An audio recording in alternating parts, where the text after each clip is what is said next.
요한계시록 18장 21절에서 24절입니다. 21절에 한 힘센 천사가 큰 맷돌 같은 돌을 들어서 바다에 던지면서 하는 말이 오늘 본문 전부입니다.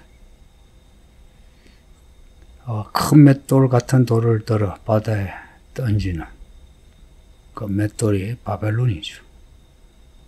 그 천사의 이름이 나오지 않는 거, 천사의 이름은 중요하지 않은 거예요. 중요한 거는 예수님의 이름입니다. 천사가 하는 말이 21절에 큰 성 바벨론이 이같이 비참하게 던져져 결코 다시 보이지 아니한다. 22절에 다시는 음악 소리가 들리지 않고 무역을 할 수 있는 어떤 물건도 만들지 못하고 먹을 양식도 없다. 그리고 23절에 등불이 다시는 켜지지 않고 결혼을 할 수 없게 된다. 왜 그러냐? 이제 왜 이렇게 바벨론이 망하느냐? 상인들이 땅의 권력자가 되고 만국 백성이 바벨론의 마술에 속아 넘어갔다는 겁니다. 또 24절에서는 예언자들과 성도들의 피가, 순교자들의 피가 바벨론 안에서 발견되었다. 바벨론이 참된 성도들을 죽였다 하는 겁니다. 완전히 멸망하는 바벨론입니다. 바다에 맷돌 같은 돌을 던지는데 그 돌이 다시 떠오르겠습니까? 다시는 일어서지 못하는 바벨론을 묘사하고 있습니다. 이 바벨론은 역사적으로요, 고바벨론, 중바벨론, 신바벨론, 바벨론이요, 쓰러졌다 일어나고 쓰러졌다 일어나고 그랬습니다. 느부갓네살 이야기하시죠? 그거는 신바벨론 이야기입니다. 그리고 요한계시록의 바벨론은 예언적인 바벨론이고요. 예언적인. 그 예언적인 바벨론은 창세기 11장의 바벨탑에 기초합니다. 물론 역사적인 바벨론에도 기초하는데 그 본질은 11장에 창세기 11장의 바벨탑에 기초합니다. 바벨탑을 사람들이 싸우면서 하는 말이, 사람들이 서로 말하고 또 말하기를, 자, 우리가 도시를 건설하여 하늘에 닿게 해서 우리 이름을 내자. 그렇게 해서 우리 흩어지지 말고 모여서 살자. 도시 건설입니다. 하나님이 이걸 이제 보시는데 보기 안 좋아해.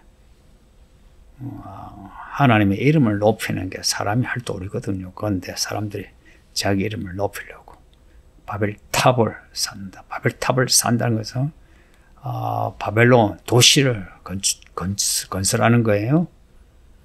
하나님이 이걸 미워하셔서 언어를 혼잡하게 하십니다. 언어를 혼잡하게 한다. 혼란, 혼잡. 이 단어가 바벨입니다. 하나님이 바벨탑을 무너뜨린 것처럼 바벨론 도시를 무너뜨리십니다. 요한계시록의 바벨론은 세상 모든 도시를 상징하죠. 또 어쩌면 마지막 때에 세상에서 가장 발전된 나라, 발전된 도시를 바벨론처럼 이렇게 무너뜨리시는지 저는 그렇게 생각합니다. 무너진 바벨론의 상황이 22절, 23절에 있는데요. 음악 소리가 없고 노래 부르는 사람도 없고 연주한 사람도 없고 왜 그렇겠습니까? 좋은 일이 없는 거예요. 그리고 물건 만드는 사람이 없는 겁니다. 세공업체가 없다는 것은 앞에 그 무역의 물품들 보세요. 금, 은, 좋은 물건들이 있죠. 그런 것을 만드는 공장도 다 무너지고요.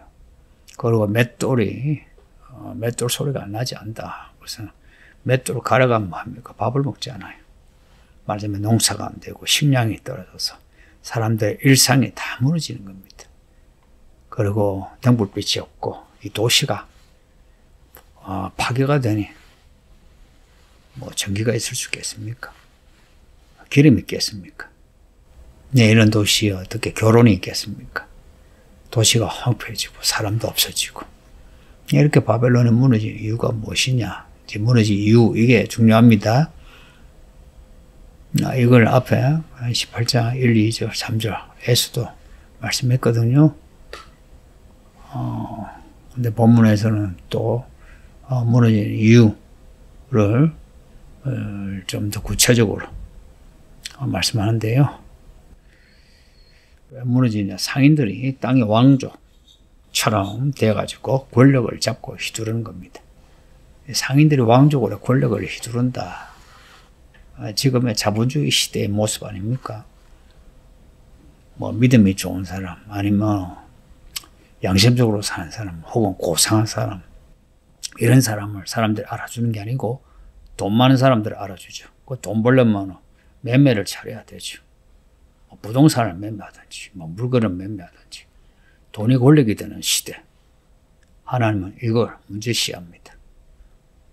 돈이 권력이 된다는 게 무슨 말이겠습니까? 사람들이 돈을 추구하고, 돈을 추구한다는 것은 돈을 섬기는 거예요. 돈 앞에 양심도 팔고 믿음도 팔고 그 영혼을 판다는 게 앞에 내용 아닙니까?